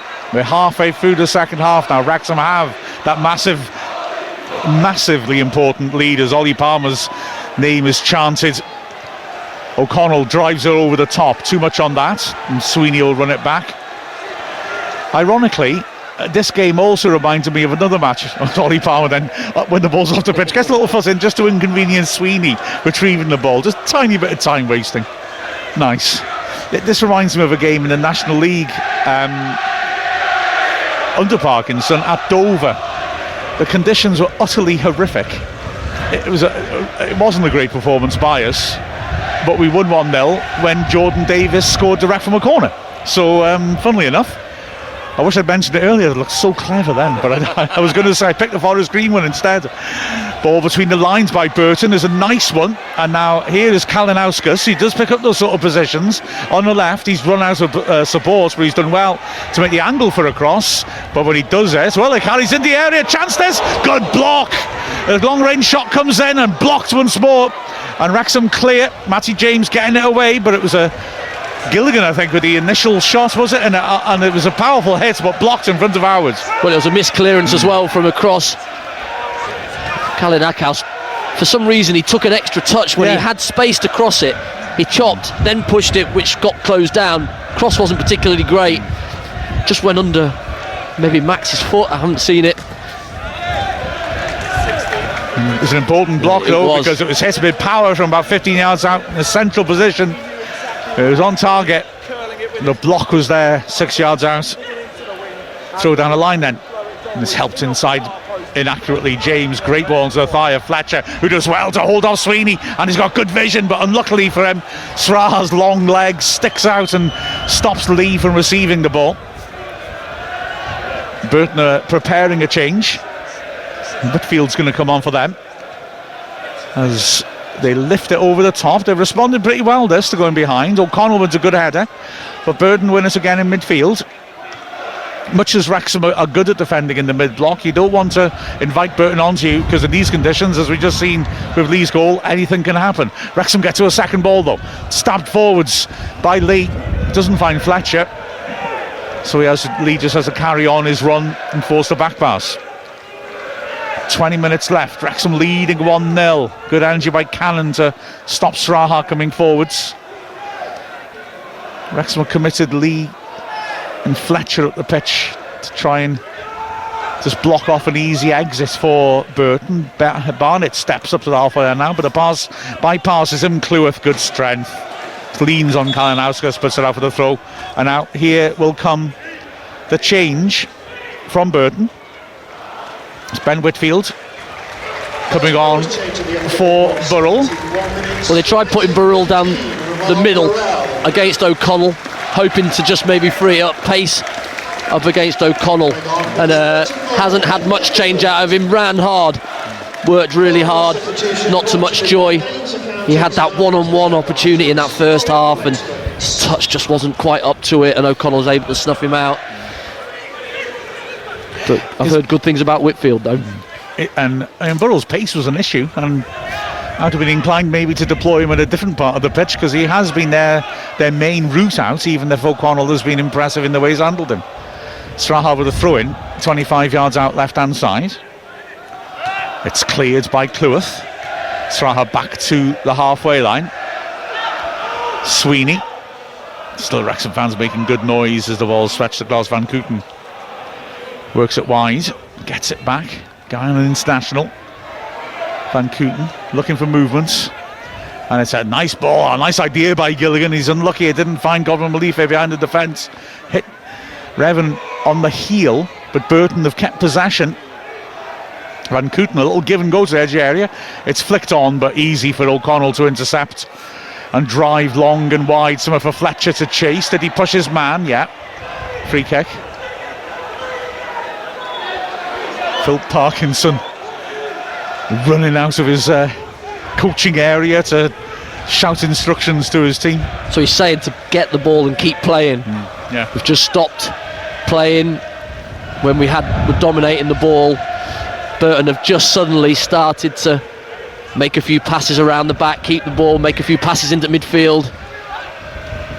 Oh, it's a sloppy one by them. Cannon, is unlucky, can't quite intercept. Chalk held him off. Cannon goes to ground. Good tackle, thrown the halfway line. But yeah, we've let Burton back into this, and this is their best spell really of possession in the game, isn't it?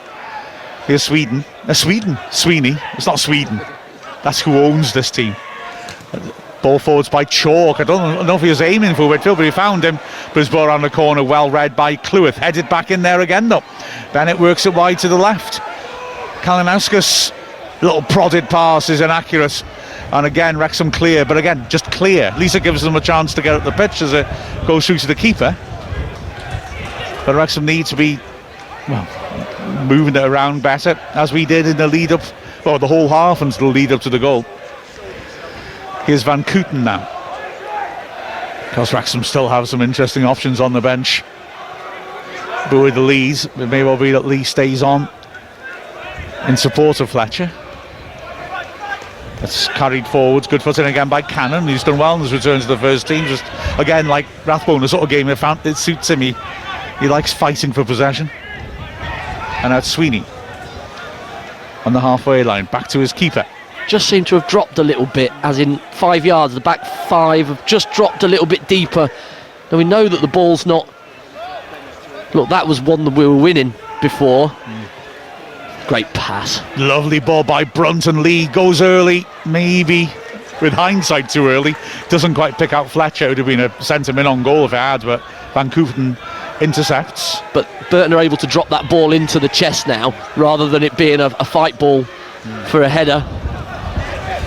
Again, neat passing on the left by Burton. Kalinauskas back into midfield as Wrexham have vacated. Matty James recognises that and steps out, but Burton keep coming with Watt to the edge of the area. Great work to intercept by O'Connell, who stepped out from the back and at full stretch got a foot to it. But again, with Wrexham so deep, the second ball is going to come straight back at Wrexham. Here's Kalinauskas on the flank, standing in the cross at the far post, and Revan does well. Just keep tight to his man and allow it to go over both of them for the goal kick. But it's Van Kooten popping up on the left wing on the overlap from Kalinauskas. But the cross, Revan matches his run and just holds him, uses his arms to just ease him out underneath the ball and sees it out for a goal kick. But again, they're getting balls into the box, like I said, we're deep, so when we get their way, if we're not passing her out, it's coming back at us, and it just feels like Wrexham just invited a little bit of trouble. Suddenly, a load of rubbish comes blowing straight at Mark Howard. Even the local refuse is against the visitors. Long ball by Brunt's too strong. Certainly a day for the crisp packet, isn't it? It is, isn't it? Absolutely. Here now is Straha feeding it around behind Cleworth. That's a lovely ball to Whitworth. Will he keep it in? Has to cross it first time, and O'Connell took a good possession at the near post. Wrexham very calm, working it around in the area, and then Howard mishits his kick. It's prodded forwards, but good foot in by Rathbone. Now Fletcher takes it beautifully in his chest. Wow. A lovely skill beats Sweeney. Unlucky. Just got stuck on his foot and he prodded it forwards inadvertently. What a touch. First touch over his shoulder to bring it down, and he had it, but just then as his knee comes up to push the ball, it just knees it out of his path. Yeah, what a shame. That would have been 2-on-2, and what skill. What instead switching the ball. Seeing more activity down the Wrexham bench as ball to the edge of the Wrexham area. Nice little turn by Bennett, gets the shot in and it's blocked for the corner. And Mullen and O'Connor. And I can understand the desire to make a change, because Wrexham are, like I say, having to dig deep here. 14 minutes left. As let's see if Burton, well, it's going to be another away swinger. Right footed. Crowder players around the penalty spot. It's stood in by Watt. O'Connell did well to get that. It dropped sort of chest height and he got between two players to get it clear. Watt swings it back in again. Good header by Cannon, and it's managed to find Rathbone. Nobody ahead of him. So he drives forwards, runs into a challenge. Wrexham pick up the second ball. Revan, not the kindest ball to him, and his clearance is blocked. He's got to the loose ball and done well to knock her off Sweeney for a throw. But yeah, we don't want to be fighting like this for the points. We need to be imposing ourselves as we did until the goal. The substitution, I understand they knocked her off because it was defending a corner, but the players are not ready to come on yet either. So despite the heroic time-wasting efforts of Lewis Brunt, who's taken an eternity over this throw, puts it down the line. Ooh, Fletcher heads it in the wrong direction when Matty James tidies up and Brunt clears. And not just clears, finds Lee, who chests it down, and Cannon's done brilliantly to get there. Prods it wide. Barnett using his pace, just beaten to it by Straha. Cannon just knows Barnett's there, can just get that toe. Did really well. That telepathy between the two. Balls bouncing around right inside that box, and Cannon just toes it into that wing. Did so well, didn't he? Just to nudge it on, but Straha did well too. And Cannon's reward is he's coming off. And let's see if it's going to be Elliot Lee who makes way, or Rathbone's sprinting across, but I think he's just, yes, he's late. Yeah, Rathbone's just come across to talk to Parkinson. So, 79th minute. Mullen will go up front of Fletcher, and O'Connor will drop off into midfield. Mullen took the armband. Rathbone's gone across to the right hand side of the midfield three. O'Connor on the left.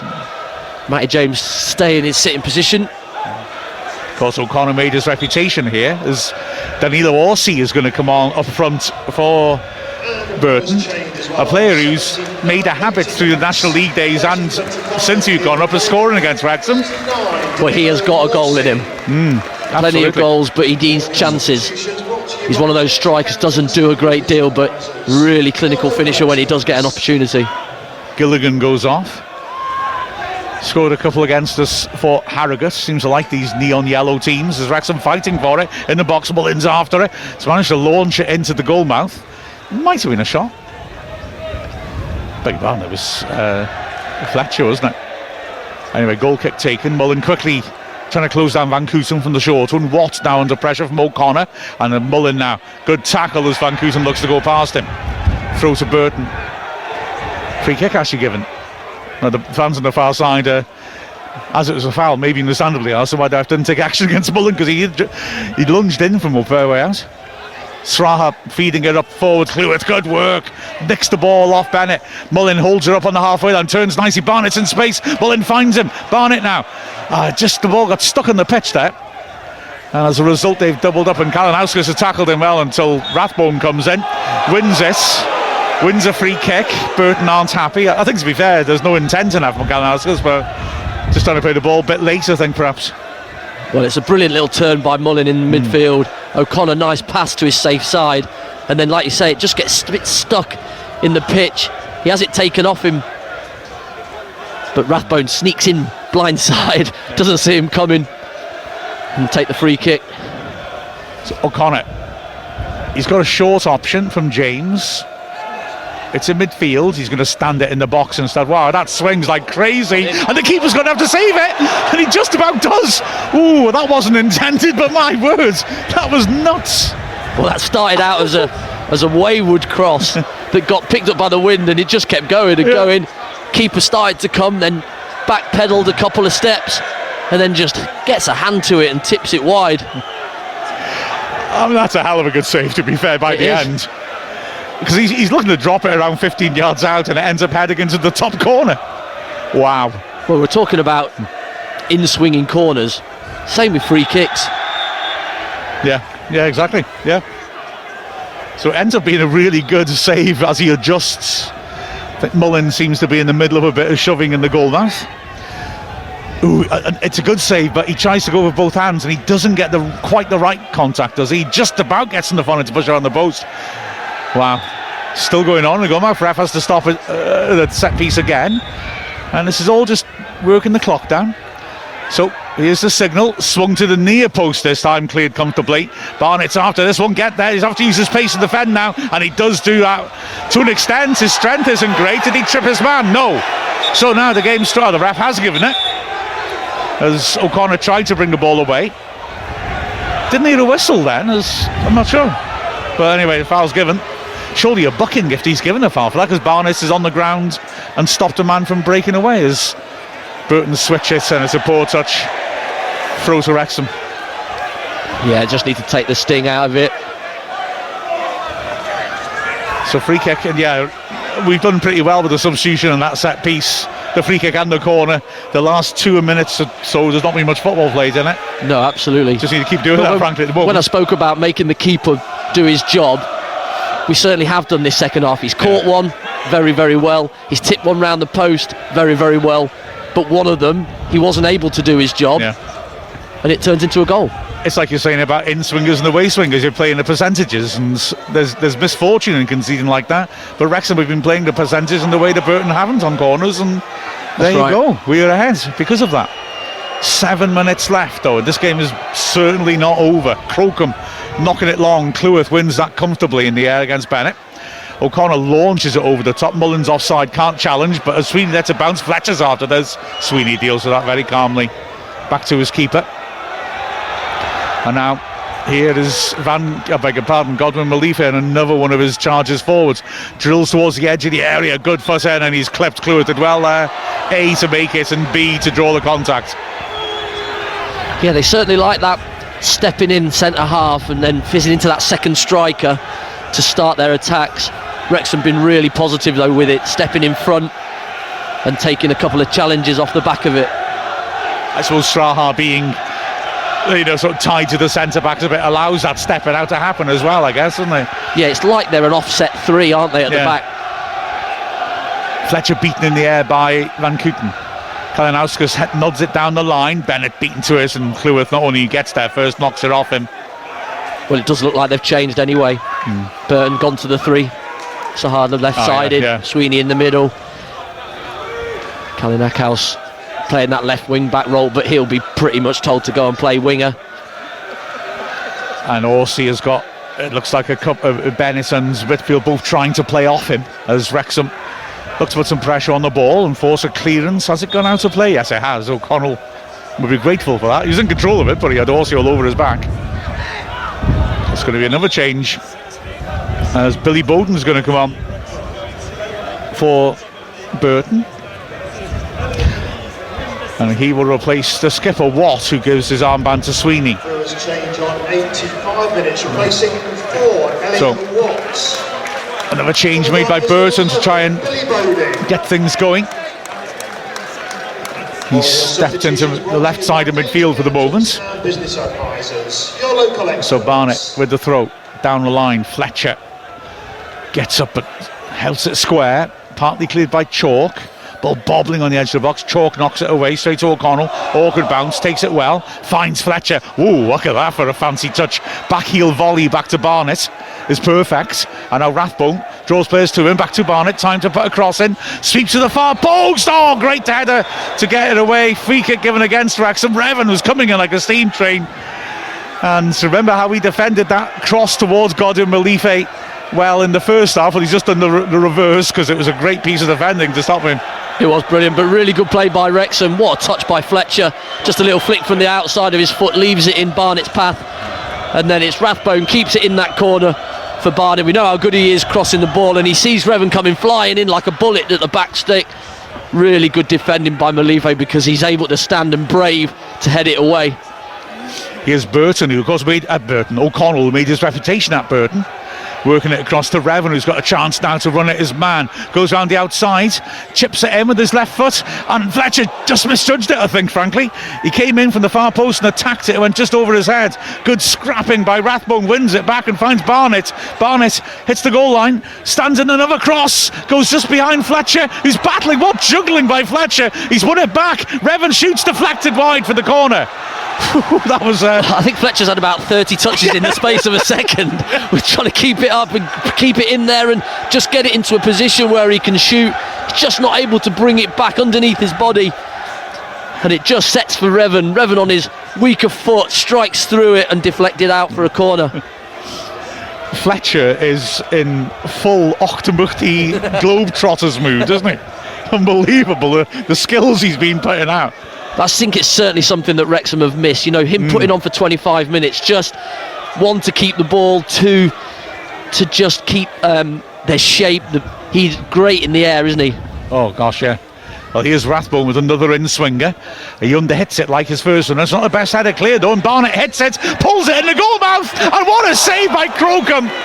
Huge chance for Wrexham, but Crocombe is out quickly and blocks it with his body. Another shot comes in, falls to James. He pulls a shot. Mullin is there. Oh, and he saved it again. Outrageous save. Mullin dumped him on his backside in the wrong direction, but Crocombe saved it with his feet. And now Bowden handles it. Free kick on the right side of the box. But how on earth Wrexham aren't 2 up now, I've no idea. Well, the keeper saved it with his legs in some sort of split motion.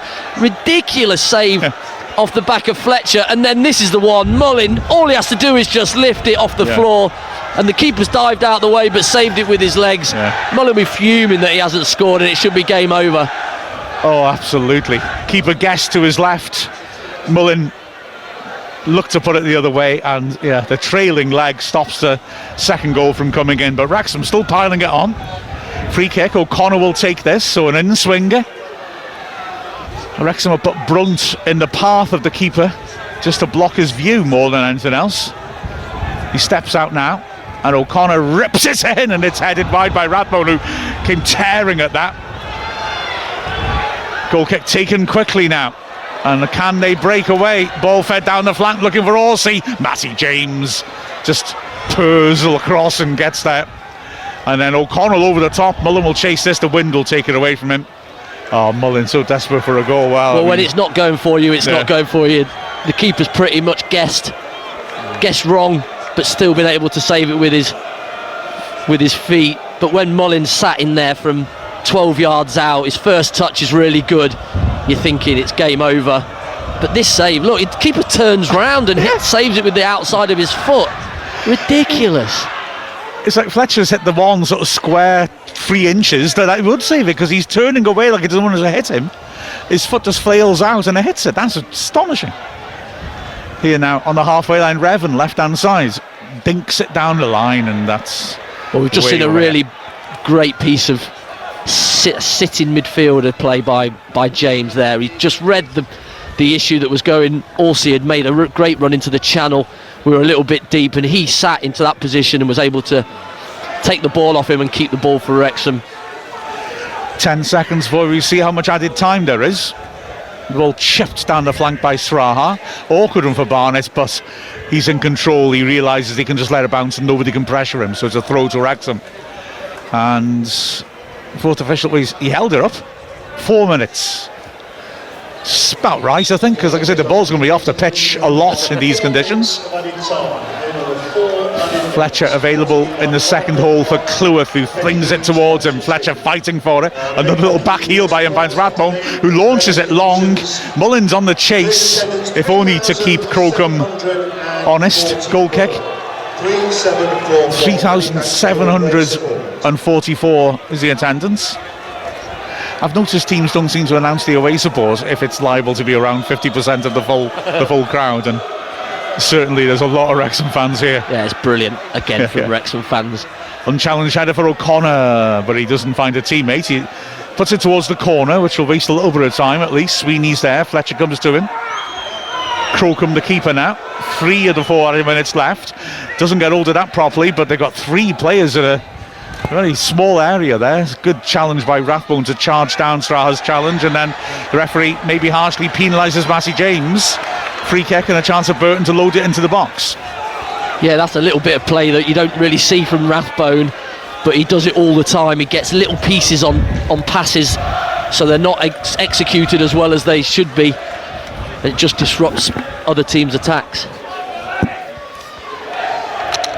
So Wrexham need to hold tight here.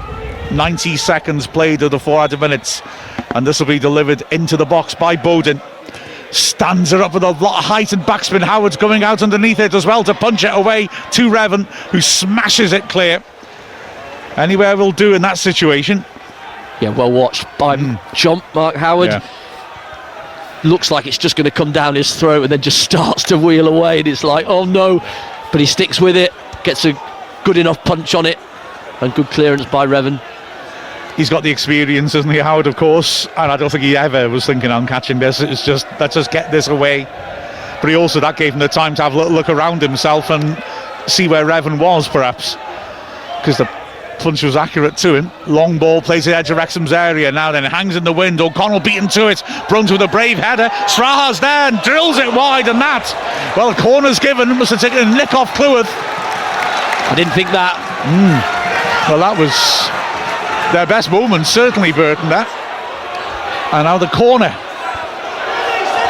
Wrexham having to fight here. 90 seconds left. It'll be an in-swinger for once from Burton. Swept to the far post dangerously and flicked partly clear, crucially, and now Wrexham can break here. Barnett has got Revan inside him and Mullin up in support. Barnett prods it for Revan, and Revan's outpaced. Crocombe comes charging out of his box, launches a long ball again forwards. O'Connell gets up, heads it in the wrong direction. Straha after this. Cleworth, great work, gets there first, launches it long and out of the off the pitch for a throw-in. That's the first couple of balls O'Connell's not won on that first contact, and they're just chucking bodies forward. Burton, they know that they've got to try and get something out of this game. And the wind just seems to have got up a little bit more, and I think that played a part, as Matty James can't quite get to the ball in the middle of the pitch. That first one, I think Brunt was under it, and then it swerved, and O'Connell had to react to it. As here come Burton again, standing there. Big Straha helps it on, but only as far as Matty James, who takes a touch and lifts a lovely pass down the flank. Is it? No, but at least it's gone out of play deep in Burton's half. He was looking to fade Mullin in. Yeah, well, it's a simple pass for him, I felt. Yeah. He looks out on his feet though as well. Matty James. It's a grandstand finish as Brunt gets up brilliantly to win that. Burton answer with a foul certainly wasn't. That was great work by him, and there is the final whistle, and Wrexham have got an away win, and frankly, in the circumstances, excellent away win. On paper, you might argue that Burton are a side we should be beating, but the truth of the matter is that they are fighters, and in these conditions, Andy, they really put up a hell of a battle. Well, we spoke about set pieces maybe being the difference, and it certainly was that. Wrexham really key with them, majority of them on the money, asking a lot of questions. Burton the only one really at the back end of the game that was the in-swinger on Howard, but you find a way, and when you're down there things go against you, but when you're up there hopefully things go for you, and it certainly has done today. Wrexham probably the better team for 65 minutes until the goal, and then Burton certainly had nothing to lose, so come into the game a little bit more, start throwing bodies, a bit of caution to the wind, and get certain chances, but didn't really ask a lot of questions of Howard. But Wrexham defended resolutely, and just epitomised by the header at the end by Brunt there. Big ball into the back, and he's up about a second earlier than than the opponent, and he's just hanging there ready to head it away. And you walk away with 3 points on the bus, and a brilliant 3 points, and it takes you to 40 points. Yeah, absolutely. No relegation this year. I don't This reckon. sounds good, yes. But I think Wycombe may have drawn as well, so that's us level with them Oh, excellent. Well, on points. the Wrexham players are taking the applause of their fans. That was a battle and a half in a howling gale, horrible conditions to play football in. Wrexham had to roll their sleeves up. It wasn't a day for pretty football by any stretch of the imagination, but they did that in front of an excellent support. Elliot Lee with the only goal, in direct from a corner, swerving it in from the left-hand side. Crocombe had to make a save from an O'Connor free kick in midfield, which caught the wind and nearly went in. And then Crocombe also made the most remarkable double save to deny Fletcher and Mullin, both of whom it seemed had to score.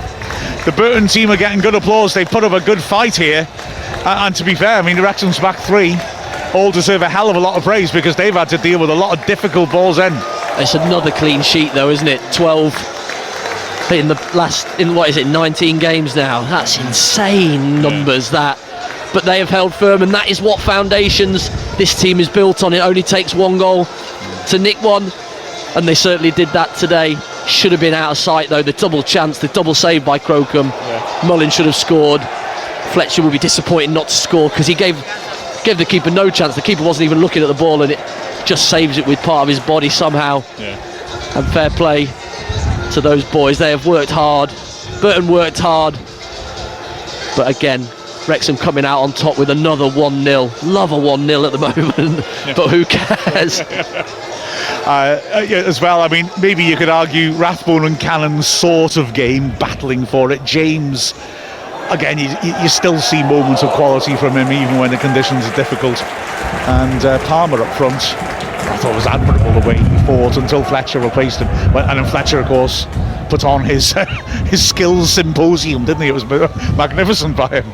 That's right. It was never going to be a beautiful game, and it certainly wasn't that. But you have to win. You have to, if you want to get out of this league, if you want to do well in this league, you have to win against a team that are struggling. Even though they have picked up in the last 4 or 5 games, you've still got to try and get over that line. And I think the fans just sucked that one in with the wind into that end. It was a perfect delivery, wasn't it? It was. Over the keeper, hit the far post. Nothing that he could do about it, No really, chance, with the wind no causing chance. those problems. Mark Howard again, coming in and doing a good job. Another clean sheet for him. A couple of awkward balls in the air, which he dealt with very comfortably. And an excellent 3 points for Wrexham. But you played percentages in this game, play with the wind, ask questions like the O'Connor free kick. He set it out wider than the corner flag, and it's just drifted, and it makes the keeper make a save. And I felt that Burton didn't do that with the away swingers that they put in both ends. And then on just the last one, it dipped at the back post, and I think it was O'Connell that kneed it away. It's a really difficult one to deal with, and really Wrexham have only had to deal with a few, whereas Wrexham put Burton under a lot more pressure from those important set pieces. As you pointed out in commentary, I guess they play in the percentages, so we were putting all these in-swingers in. Burton didn't until the very end, and it caused us a problem. And at the very end, they could have nicked the points as well. Straha drilling the ball in, just took a nick off Cleworth. That was an added time, and then the corner from that was the one we're talking about. But it's a sort of never mind the quality, feel the points day, isn't it? Oh, 100%. And I feel 3 points are going back on that bus, back up to North Wales, to the wet and windy conditions up there. Yeah, exactly. Which reminds me, you can join me tomorrow when I've driven all the way down to Barry. Oh man, for the women's game, which will be interesting. Cup quarter final, of course. But anyway, but it's interesting to see that Parkinson's out already. There is nothing that you can say to the players in that changing room bar. Pat on the back, well done, 3 points. Erase it from the memory, the football game, the pitch, and we'll just get on to the next one. Exactly. So great stuff for Wrexham. 3 points on the road, and the promotion push continues. Thanks very much for joining us. It's been a pleasure despite the temperatures and the journeys, but big win for Wrexham with the final score of Burton Albion 0, Wrexham 1, with Mark Griffiths and Andy Morrell.